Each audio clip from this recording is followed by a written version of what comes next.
আল্লাহ এতদিন আপনার হুকুম পালন করি নাই, আল্লাহ শয়তানের ওয়াসওয়াসায় পড়ে করছি গো, আপনি মাফ করে দেন।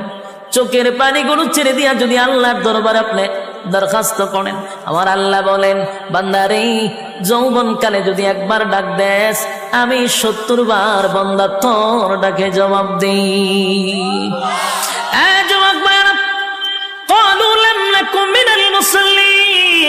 যারা দুনিয়ার জমিনে মুসল্লি ছিল না তারাই তো জাহান্নামী, এক নম্বরে জাহান্নামে যাওয়ার কারণ। আল্লাহর নবী বলেন উম্মতেরারে হাশরের মাঠে যদি হিসাব হয়, আউয়ালু মা ইউহাসাবু বিহিল আবদু ইয়াউমাল কিয়ামাতিস সালাহ, কিয়ামতের ময়দানে সর্বপ্রথম হিসাবটা হবে নামাজে। বলুন কিসের? ১ নম্বর হিসাব হবে নামাজ। অথচ আমাদের সমাজের মানুষ নামাজটাকে বড় অবহেলা করে, নামাজ পড়ে না, হেলায় আর কেলায়। জিগাইল হুজুর আমার ফ্যান বালা না, কি হয় ফ্যান বালা, হুজুর আমার সময় নাই, আমি খুব ব্যস্ত।